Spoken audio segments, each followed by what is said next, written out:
¿Qué es cuello de botella? Cuando un componente limita a otro, no. Eso no es cuello de botella. Cuello de botella es cuando el limitante es muy grande. Hablamos de un 20% aproximadamente. Por debajo de un 15% eso se podría considerar pérdida de rendimiento, que no es lo mismo, y por debajo de 5 se considera un margen de error. La pregunta más obvia es, ¿cuáles son las formas que nos pueden dar cuellos de botella nuestras computadoras? Hay un sinfín de formas. Hoy te voy a contar 3 más frecuentes y se van a dar cuenta que en el top la más común no es tener una gráfica más potente y una CPU muy antigua. Esa sería la segunda.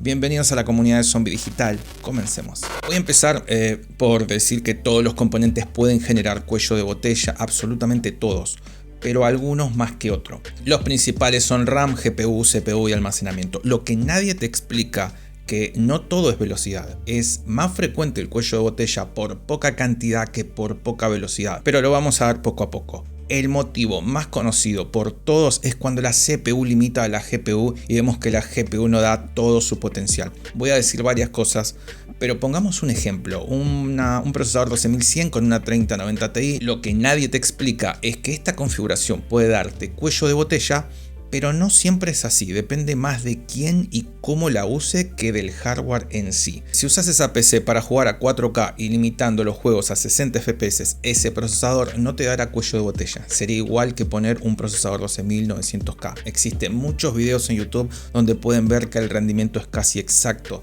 Ahora, si jugás en 1080 con los FPS desbloqueados, estarás exigiendo muchísimo a la CPU y en estos casos sí que te dará un cuello de botella, porque el 12900K puede procesar más fotogramas por segundo. Recuerden que es un contenido de cuello de botella, no estoy diciendo que compren una PC con esos componentes porque estaría sobrado de GPU y tirando bastante dinero. Acá viene una de las partes más tediosas del contenido. La causa más normal del cuello de botella generalmente son con PCs de bajos recursos que compran una CPU justa que está bien pero con poca RAM y a futuro no solventan la falta de RAM y se quedan con 8 GB, que hay juegos que se juegan bien con 8 GB pero un Tomb Raider usa 12 GB, algunos juegos actuales y no tanto también usan alrededor de 12 GB. Acá el cuello de botella no se da por la velocidad de un componente sino por la cantidad. Pero cuidado con esto, voy a explicarlo mejor más adelante porque pasa lo mismo con la VRAM. Si nos quedamos cortos con la VRAM, lo que nuestra PC hace es volcar una parte a nuestra memoria RAM. Eso genera una pérdida de rendimiento. No debe pasar y es culpa de poca cantidad de VRAM, no de la velocidad. Esto muchos lo solventan sin saber y sin querer con más velocidad en la RAM. Pero es un parche, no una solución porque el problema sigue estando. Pero la RAM hace lo mismo. Si está falto de RAM, lo que hace la PC es volcar parte de esa RAM al almacenamiento. Y eso también genera una pérdida de rendimiento, que a su vez solventan sin querer con un almacenamiento con más velocidad, pero sigue siendo un parche. Lo que no te dije todavía es que todas estas interacciones de información que van y vienen pasan sí o sí por el procesador.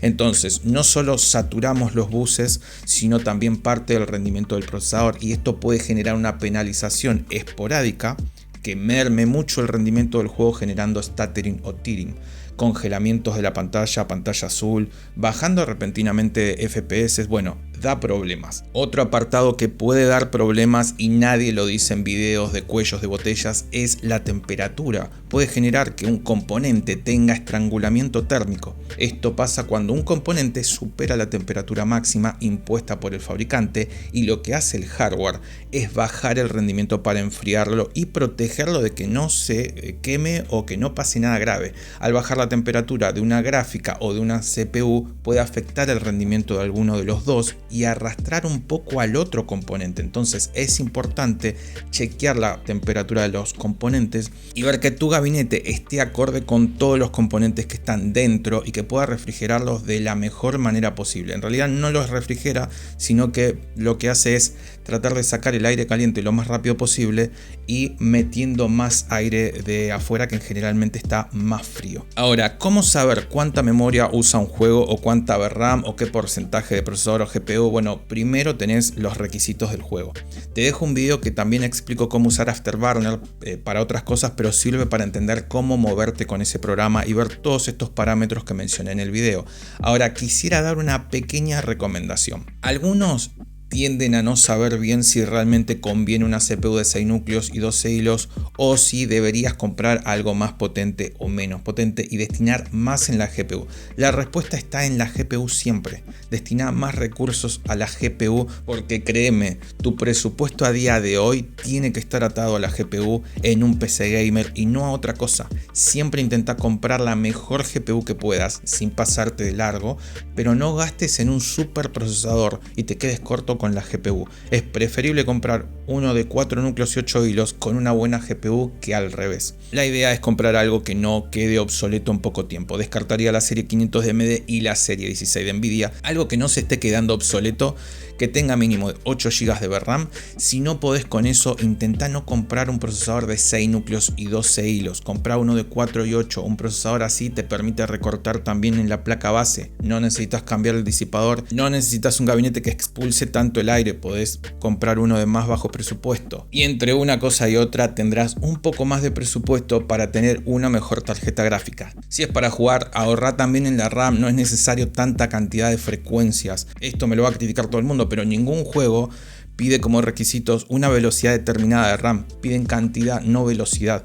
Están enfocando en el lugar equivocado. ¿Te va a dar un poco más de FPS? Sí, pero tampoco es una barbaridad. Te puede llegar a dar un porcentaje muy bajo que a veces no vale la pena por el precio. Y esto se viene viendo hace tiempo. Incluso con DDR5 tampoco hay una mejora muy notable. Entonces, fíjate las ofertas que veas y compra la más rápida, obviamente, pero que no se te vaya mucho el presupuesto. Por último, hablar de mala optimización, creo que este no es el video para hablar de esto, pero se relaciona mucho. No existe ningún juego que haga que nuestra computadora tenga cuello de botella y aunque parezca lo mismo, se debe decir que lo que hace un juego mal optimizado es un mal uso de los recursos. Si bien es lo mismo, internamente produce los mismos efectos mencionados en todo el contenido en términos de rendimiento y funciones, no es lo mismo técnicamente hablando, porque si yo te digo que un juego me da cuello de botella, estamos hablando que hay que cambiar la PC.